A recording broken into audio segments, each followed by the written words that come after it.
다 얼굴 보셨을까요? 인사 나누셨을까요? 오늘 부활주일인데 참으로 뭔가 좀 허전한 마음이 밀려옵니다. 첫 번째는 반주자가 갑자기 오늘 아침에 갑자기 일이 생겨서 못 오게 됐어요. 또 두 번째, 제가 사역을 한 지 지금 한 2002년도부터 했으니까 한 21년 만 했는데 처음으로 부활주일날 영상을 틀어드리지 않아요. 오늘쯤 되면 이렇게 막 부활 영상, 십자가의 고난부터 해서 그걸 틀어드렸는데 그걸 하지 않습니다. 그래서 좀 뭔가 허전해요. 그럼에도 불구하고 제가 싱글벙글 웃게 되는 것은 반주자가 없어서 제가 목 놓아서 열심히 찬송 부르는데 사실 힘들거든요, 반주자 없으면. 저기 뒤편에서 저희 큰아들이 5만 가지 인상을 쓰면서 목 아프다고 이러고 있는 모습을 보면서 속으로 참 애쓴다. 예배 드리느라고 힘쓴다. 그래서 네가 나보다 낫다라는 마음이 밀려와서 갑자기 미소가 이렇게 올라온 것 같습니다. 거두절미하고 오늘 부활주일입니다. 기쁜 날이죠. 다시금 옆에 있는 분들 손 한번 잡아주시며 우리 함께 기쁨 누리며 살아가요 라고 한번 살며시 이야기해 주시죠. 네.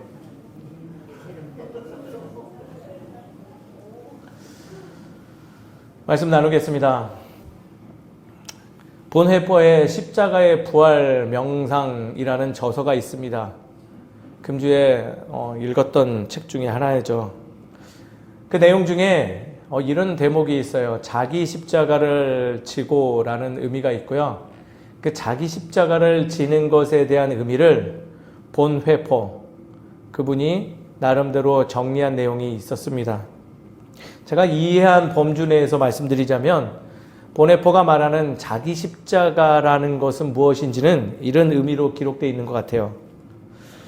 예수는 우리가 임의적으로 십자가를 취사 선택하던가 또는 우리가 원하는 대로 고난을 선택해야 한다는 것을 믿는 것을 막기 위하여 각자에게 준비된 십자가를 하나님은 허락하셨다.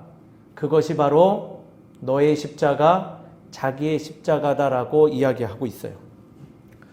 결론적으로 좀 더 쉽게 표현하면 우리가 감당하는 고난과 배척의 분량이 모두 다름을 인지하고 신앙의 삶을 임하고 살아갈 때 하나님의 바른 의를 알 수 있다는 거죠. 저는 이러한 본회퍼의 의견에 크게 공감했습니다. 곰곰이 생각해 보면 하나님은 자기 분량에 맞는 힘을 넘어서는 어떤 유혹받는 일을 우리의 삶에 허락하지 않는 경우를 종종 발견하기 때문이죠. 좀 더 이해를 돕기 위해서 이렇게 생각해 보시면 좋을 것 같아요. 우리의 십자가, 우리의 자기 십자가의 분량이 사실 예수님보다 무거운 십자가는 없다 생각되어집니다. 부활 사건을 통해서 그것을 우리는 잘 알고 있죠. 결코 예수님의 십자가의 고난 이상을 우리에게 허락하는 일을 단 한 번도 없었죠. 아무리 힘들어도 예수보다 더 힘든 십자가를 지고 가는 이들은 그동안 2000년 동안 단 한 명도 없다 생각되어집니다. 더 놀라운 사실은 그럼에도 불구하고 우리는 예수와 동일한 하늘의 은혜와 권리를 누리는 복을 받은 주의 자녀들이라는 거죠. 우선 우리는 이 점을 기억해 볼 때, 말씀으로 확증받고 이것을 우리의 마음에 새겨볼 때 이러한 결단이 생겨요. 주제넘는 고난을 감히 내가 누리고 있다 생각하지 않으며 혹여 나의 아픔이 가장 큰 어려움이다 라고 감당하는 왜곡된 생각으로부터 벗어날 수 있다라는 거죠. 부활주일에 제가 왜 이런 얘기할까요? 사실 부활주일에 대한 참된 의미들은 예수의 십자가의 고난과 부활 사건을 기억하면서 내게 주어진 나의 십자가의 삶이 어떤 것인지 살펴보며 그리고 그 안에서 감사로서 주께 다가가는 일이 있어야 함을 알려주는 날이 바로 부활주일이기 때문이에요. 우리 아이들이 혹여라도 더 쉽게 이해되기 위해서 이렇게 생각하시면 좋을 것 같아요. 삶이 어렵다 할지라도 예수의 십자가의 사건보다는 어렵지 아니하다. 그리고 하나님이 그와 동일한 은혜를 허락하니 삶 속에서 힘들고 어렵고 오르막길을 간다 할지라도 이 점을 기억하며 내게 주어진 십자가를 수용하고 내 삶 속에서 주의 말씀을 실천하고 살아갈 때 우리의 삶이 어떻게 된다? 부활의 기쁨과 부활의 사건과 동일한 넉넉한 은혜를 품고 살아갈 수 있음을 증명한다라는 거예요. 그것을 지금 사도 바울 또한 동일하게 이야기하고 있어요. 오늘 결론적으로 제목에 그것을 다 담고 있어요. 바로 예수의 부활 사건, 십자가의 사건들을 기억하며 너의 십자가를 들고 흠없는 모습으로 살아감이 예수가 부활한 이유임을 알리고 있다라는 거죠. 사랑하는 성도님 여러분, 말씀을 통하여 흠없는 자녀로 실천에 앞서는 우리 모두가 되기를 주의 이름으로 축원드립니다. 말씀을 한번 살펴보시죠. 앞서 말한 대로 오늘의 말씀은 사도 바울이 남긴 말입니다. 그는 지금 예수의 부활 사건을 이미 알고 있는 자로서 그것을 전제로서 우리에게 전하고 있어요. 예수의 죽음과 부활을 살펴보면서 진정 지금을 살아가는 우리가 가져야 되는 신앙의 정신과 신앙의 자세가 무엇인지 지금 살뜰하게 알려주고 있다는 거죠.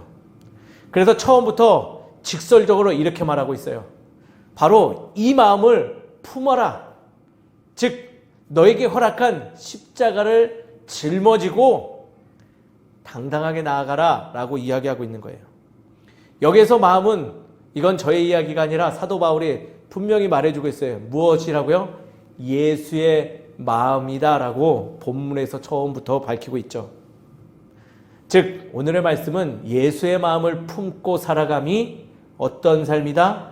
흠없는 자녀로 살아가는 삶이고 그 자세가 어떠한지에 대해서 지금 설명하고 있다는 거예요. 제가 쫀쫀하게 이렇게 좀 나눠봤더니 이러한 내용들이 담겨 있더라고요. 첫 번째는요, 예수님은 하나님 본체임을 소개하고 있어요. 즉 예수님이 하나님 본인임에도 불구하고 어떻게 살아가고 어떻게 죽음을 맞이하시며 부활했는지 잘 기억해보라 라고 설명해 주고 있어요. 두 번째, 바로 하나님 본인임에도 불구하고 그는 어떻게 했다? 자신을 비워내고 종의 모습으로 스스로 낮아지는 모습으로 우리의 곁에 찾아오셨다? 이것이 어떤 의미인지를 한번 잘 생각해 보면 좋을 것 같다 라고 권면하고 있는 거예요. 그러면서 다시 한번 더 세 번째로 강조하죠. 어느 정도 낮췄냐? 그분이 죽기까지 낮추시다. 또 죽기까지 복종하셨고 그 증거가 무엇이냐? 다른 것도 아니라 우리가 두려워 떨고 있었던 바로 그 겟세마네 동산의 그 골고다 언덕의 십자가다라고 이야기하고 있는 십자가. 네 번째로 설명하는 것은 또 이겁니다. 예수가 그냥 죽은 것 같으냐? 아니야. 그러한 모습으로 오시고 그렇게 죽음을 당하신 것은 이유가 있어. 바로 모든 이름에 뛰어난 이름이 되는, 즉 하나님 아버지의 의를 이루기 위해서 그것을 다 감내하고 실천하며 살았던 것이야 라고 이야기하죠. 그리고 다섯 번째로 이 사실이 모든 이들의 입으로 고백하게 하시려고 그러했으니, 이제 결론적으로 말하기를 있을 때나 없을 때나 보일 때나 보이지 않던 때라도 늘 이것을 마음에 품으며 진정성 있게 실천하며 살아감이 바로 부활 사건의 참된 의미야. 이것을 기억하며 우리 함께 살아가자라고 이야기하고 있다는 거예요. 예수의 삶을 요약해 보니 우리와 동일한 삶을 사셨어요. 예수님, 하나님 본인임에도 불구하고 예수님에게도 자기의 십자가가 주어졌죠. 그리고 불평하지 않으셨어요. 오히려 그것을 기쁨으로 여기고 그것을 자신의 자랑으로 여기며 스스로 그 십자가를 내던지기보다는 오히려 마음에 품고 낮은 모습으로 주의 말씀을 실천하고자 몸부림쳤던 분이 바로 예수라는 거예요. 그리고 십자가의 죽음과 부활하심으로 그 모습이 결국 뜬구름 잡는 모습도 아니며 잘못되고 우리가 대충 또는 간과해서 있을 그러한 사건이 아니라 그 사건을 통해서 그렇게 살아감이 분명한 하나님의 의며 그리고 그렇게 살아갈 때 참된 삶의 승리를 이어두며 기쁨을 누리며 살아갈 수 있음을 사도 바울은 지금 말씀으로 우리에게 이야기하고 있는 거예요. 그래서 예수의 가르침, 예수의 삶을 들어서 흠없이 살아가자. 즉 단순히 머리로 알고 입으로만 이야기하고 살아갈 것이 아니라 그분과 같이 그분처럼 100% 똑같지 못하더라도 보일 때나 보이지 않을 때나 좀 우리가 시도도 해보고 도전도 해보며 몸부림치며 살아가는 것, 그것이 바로 이 사건을 통해 하나님이 우리에게 이야기하시는 것이니 반드시 기억하자라고 이야기하고 있다는 거예요. 사랑하는 성도님 여러분, 이 사도 바울의 권면 우리의 고백이 되기를 주의 이름으로 축원드립니다. 그의 주장은 참으로 공감할 수 없고 가벼운 주장이 아니에요. 예수님을 살피면 살필수록 그의 주장이, 사도 바울의 주장이 참으로 올곧다, 참으로 일관성이 있다는 것을 배우게 되죠. 예수님은 참 재밌어요. 부활하자마자 무엇을 하셨을까요? 좀 이제 죽었다, 고난당한 가운데 죽었다 일어났으니 좀 잠깐 쉬자 할까요? 고통받았으니까 조금 내가 잠깐 쉬고 좀 다음 일을 하자. 안 그러셨어요. 부활하시자마자 가장 먼저 하신 건요, 일상으로 돌아가셨어요. 일상으로 돌아가 거기서 무엇을 하시냐? 다시금 주의 말씀을 실천하고자 애썼고 가장 먼저 사랑하는 제자들에게 그 마음의 위로와 회복이 있기를, 너희들 그동안 헛고생한 거 아니야. 너희들 그동안 잘못 생각한 거 아니야. 또는 너희들 너무 두려워할 필요 없어. 그거 아니야. 잘해왔으니까 이제는 조금 더 힘을 내어서 우리 성숙된 모습으로 살아가면 어떠냐라고 전하셨던 분이 예수님이라는 거예요. 부활 사건은 단순하게 죽음에서 살아났으니 아이쿠나 좋구나 하고 기뻐하는 그것을 의미하는 것이 아니라 예수의 모습을 보며 우리가 앞으로 그런 죽음과도 같은 고통과 아픔과 삶의 역경이 다가올 텐데 그것을 감내하고도 어떻게 살아가는지에 대해서 이야기하고 알려주시는 사건이라는 거예요. 그리고 그 사건의 분명한 뜻은 우리가 낙담하지 아니하고 포기하지 아니하고 자기 아픔에만, 자기의 그림자에만 매몰되어서 헐떡헐떡거리며 살아갈 것이 아니라 오히려 예수 그리스도의 마음을 마음에 품고 세상에서 당당하게 살아가며 무엇보다도 어려운 길, 힘든 길이라 할지라도 주의 마음을 선택하며 나아가는 그런 모습으로 살아감이 바로 어떤 모습이다? 흠없이 살아가는 주의 복된 자녀된 모습이다라고 알려주고 있다는 거예요. 사랑하는 성도 여러분, 부활주의를 맞이하여 달걀 먹는다 기뻐하지 마시고요.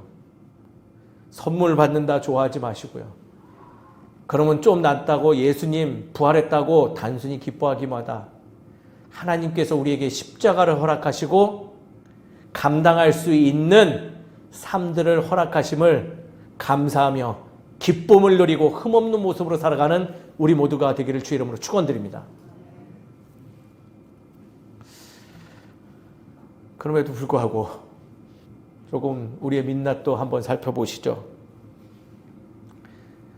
우리는 이러한 말씀의 가르침과 분명한 하나님의 의가 있음에도 불구하고 여전히 무엇을 먹을까, 무엇을 입을까로 고민함, 또 그 고민함을 넘어서 그 고민 때문에 허덕이는 자신을 발견하곤 합니다. 하나님의 생각보다 더 앞서가서 그분을 단정짓고 내 삶을 결론 내려버리고 다시금 스스로 흠있는 자녀된 모습, 더 나아가 메마른 삶의 자리, 또 부활의 기쁨만 그 메마른 자리에서 왜 나한테 허락하지 않느냐며 늘 애타는 마음으로 가져가고 살아가는 경우가 참 많이 있죠. 예수님은 매년 우리에게 부활주의를 허락하면서 이러한 우리의 민낯 우둔함이 참으로 잘못됐음을 알려주고 있음을 우리는 기억해야 될 것입니다. 하나님은요, 우리가 노예처럼 살기 원하지 않으세요. 하나님은 우리가 아픔에 허덕이며 헐떡헐떡거리며 살아가길 원치 않으세요. 하나님은 우리에게 분명히 말하셨어요. 내가 나의 자녀로 평안을 누리며 살아가길 원한다 하시죠.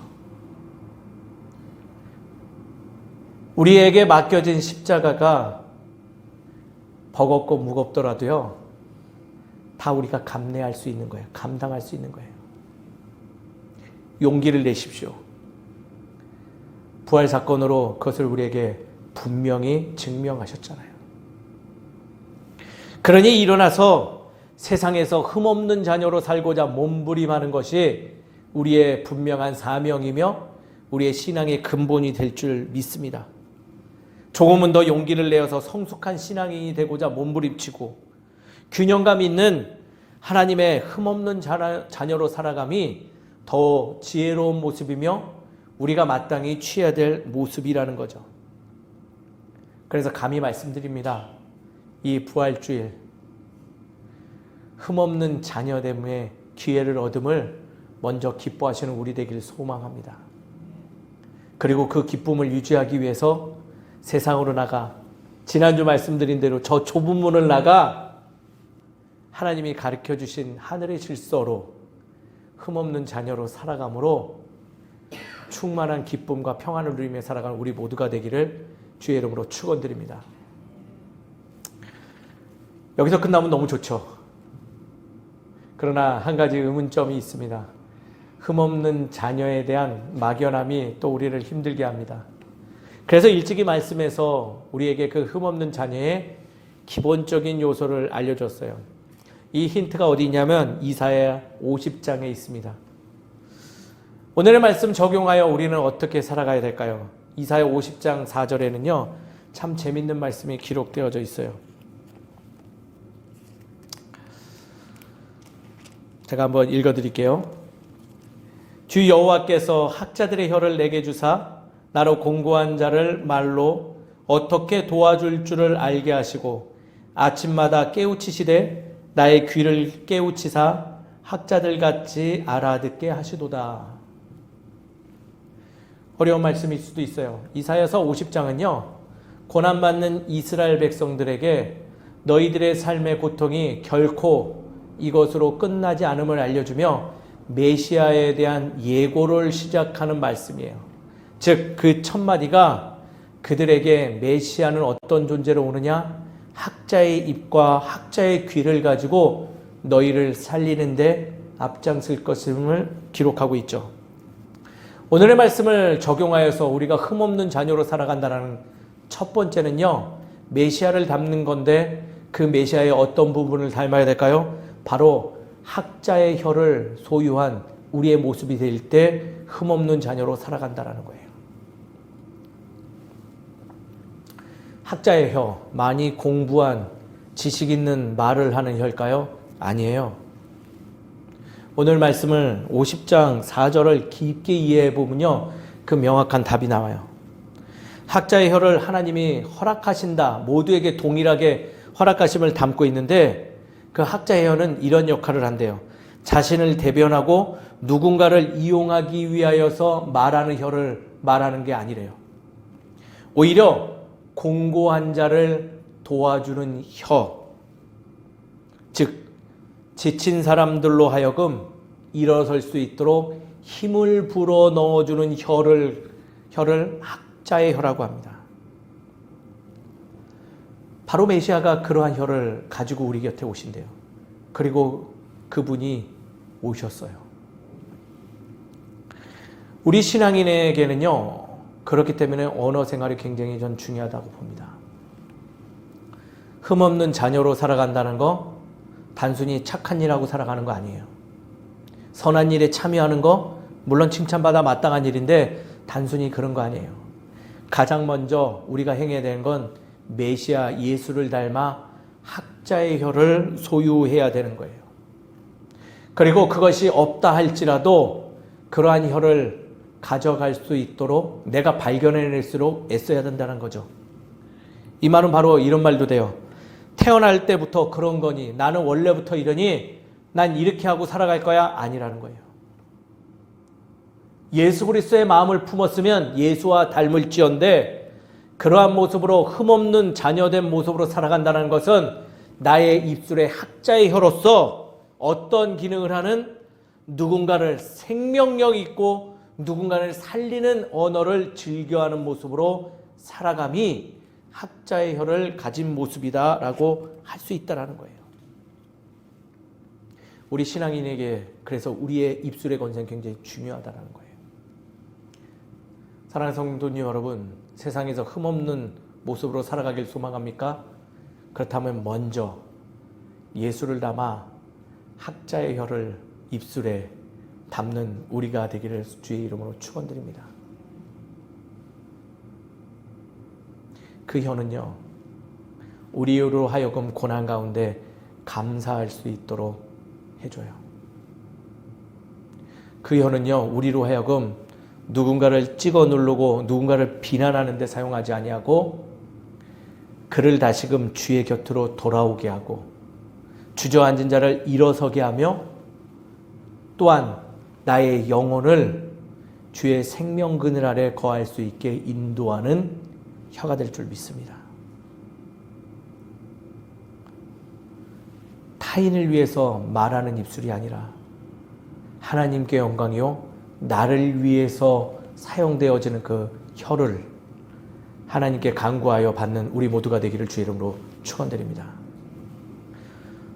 두 번째는요, 학자의 귀를 가짐이 흠없는 자녀된 삶의 모습인 줄 믿으시기 바랍니다. 말씀은 그 학자의 귀도 무엇인지에 대해서 잘 정리하고 있어요. 바로 듣는 귀라는 거예요. 오늘 말씀 보니 이사야 50장 4절 5절에 보니 듣는 귀에 대해서 설명하고 있죠. 맞아요. 그 솔로몬이 간청에서 받은 듣는 마음과 같은 결의 요소라는 거예요. 그 듣는 귀는 나를 아침마다 깨우시고 즉 죽음에서 일으켜내는 달리 다굼과 같은 동일한 그 세밀한 음성을 듣게 하는 귀래요. 나의 분주한 삶 속에서, 요란한 삶에서 세밀한 음성을, 하나님의 세밀한 음성을 들음으로 인해서 어두운 터널을 떠나 새로운 생명력 있는 땅으로 갈 수 있게 도와주는 귀래요. 그 학자의 귀는요, 도로 잠들지 않게 함으로 인해서 내가 다시금 생명의 길에서 벗어나 죽음의 길로 가는 길을 막아주는 귀라는 거예요. 성경에 비유된 한 예가 있죠. 바로 사무엘의 귀가 바로 그런 귀가 아니었을까 생각되어집니다. 그는 엘리의 집에서 어릴 때부터 살았어요. 그러나 그 엘리의 집은요, 대제사장의 집이라 할지라도 위험한 자리였죠. 왜냐하면 엘리의 두 자녀들이 죽는 모습으로 보아 결코 하나님의 말씀이 넘쳐났지만은 듣고 싶은 것만 듣는 자리가 바로 또 엘리의 집이었기 때문이죠. 그러나 유일하게 그 집에서 사무엘만은 한밤중에 들려오는 그 하나님의 세밀한 음성에 귀 기울이고 응답할 수 있었다는 거예요. 그래서 하나님의 형상을 새롭게 드러내는 일꾼으로 사용되어졌죠. 사랑하는 성도님 여러분, 세상에서 흠없는 자녀로 살고 싶으세요? 우리의 힘과 능력으로는 그렇게 살 수 없어요. 주의 음성을 들을 때 그렇게 살 수 있으니 하나님께 오늘부터 요청하십시오. 하나님, 나에게 듣는 귀를 허락하여 주시옵소서. 내가 말하기보다는 내가 듣고 싶은 것만 듣는 귀가 아니라 주의 음성을 듣는, 주의 그 세밀한 음성을 세상에서 분별할 수 있는 귀를 허락해 주셔야지 내가 이 세상을 흠없이 살아갈 줄 믿사오니 주님 허락해 주시옵소서라고 요청하는 우리 되기를 간절히 소망합니다. 그러할 때 부활의 신앙을 잃지 아니하고 올곧은 길로 나아갈 줄 믿습니다. 마지막은요, 통전적으로 볼 때 인내의 삶을 소유하고자 몸부림치는 게 흠없는 삶을 살아가는 방법이에요. 다시금 예수로 돌아오시죠. 이 메시아의 삶은 어떻습니까? 늘 매가 있었고, 늘 고난이 있었고, 늘 굶주림이 있었고, 늘 아픔이 있었어요. 이사야 50장에도 쭉 읽어보면요, 기록되어져요. 놀랍게도 그 메시아는 이렇게 살아갈 거라고 예고하셨네요. 매를 맞아도 견뎌내시고 수염이 뽑혀도 참아내며 사람들의 조롱에도 숨지 아니하며 얼굴에 침을 뱉어도 피하지 않았다. 즉 예수는요, 이 모든 일을 체험하시고 받아내시며 무엇하셨다? 인내하셨다라는 거예요. 근데 그 인내의 이유가 굉장히 중요해요. 왜냐하면 그 이유가 없으면 단순히 아파도 참으라는 얘기밖에 안 되기 때문이죠. 그러나 예수의 이유는 이랬어요. 하나님께서 언제나 나와 함께 하심을 드러내기 위함이래요. 예수님은 그 함께 하시는 하나님이 나를 도우실 줄 믿었기 때문에 그것을 인내할 수 있었다라고 말씀은 우리에게 증명하고 있는 거예요. 인내는 삶을 단순히 참는 거 아니에요. 열악한 상황 속에서 나와 함께 하시는 분이 있음을 신뢰할 수 있는 것이 바로 인내라는 거예요. 사랑하는 성도님 여러분, 인내의 삶을 살고 계세요? 그렇다면 곁에 계시는 주가 있음을 더욱더 굳건히 믿는 우리 되기를 주의 이름으로 축원드립니다. 그리고 그 동행 가시는 하나님은요, 결코 우리를 방치하지 않으세요. 참으로 위로하고 도와주실 줄 믿습니다. 이것을 믿는 것이 무엇이라고요? 인내라는 거예요. 그 믿음이 있을 때, 그 신뢰가 있을 때 우리에게 다가오는 고난이 아니라 나의 힘이 되어져서 나를 성장시키고 나를 흠없는 자녀로 나아갈 수 있게 도와주신다는 것이죠. 말씀을 정리하죠. 예수의 부활은 우리의 시작입니다. 흠없는 모습으로 살아갔던 우리로 하여금 흠없는 자녀됨으로 살아가는 기회를 주신 신호탄이라는 거예요. 단순히 머리로 알지 마시고 안다 하여 멈추지 마십시오. 이제 아셨으니 살아가십시오. 보이는 곳, 보이지 않는 곳에서도 주의 것들을 실천하고자 몸부림치십시오. 100% 못하셔도 돼요.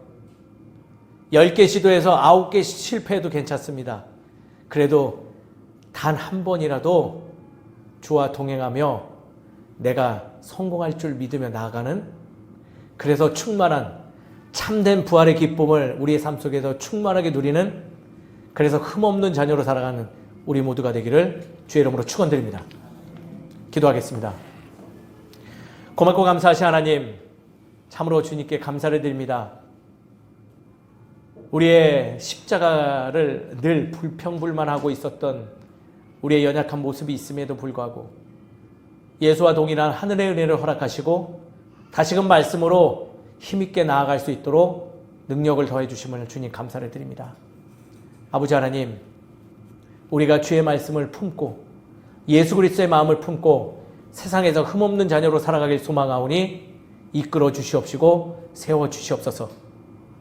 이 모든 것을 나아갈 때 주님께서 동행하시며 도와주실 줄 믿사오니 주님 역사하여 주시옵시고 그 기쁨을 참으로 누리며 많은 이들에게 증거하며 살아가는 우리 될 수 있도록 주님 우리의 삶을 주관하여 주시옵소서. 이 모든 것을 주님께서 이루시고 함께 하실 줄 믿사옵고 예수 그리스도 이름으로 기도드립니다. 아멘. 축도하겠습니다. 지금은 우리 주 예수 그리스도의 은혜와 하나님의 무한하신 사랑과 성령의 감화감동 역사하시고 인도하심이 부활의 참된 의미를 기억하며 세상 속에서 흠없는 자녀로 살아가겠다 결단하는 이 자리에 있는 모든 성도들 머리 위에 가정과 직장과 삶의 터전 위에 이제로부터 영원까지 함께해 주시기를 간절히 축원하옵나이다. 아멘.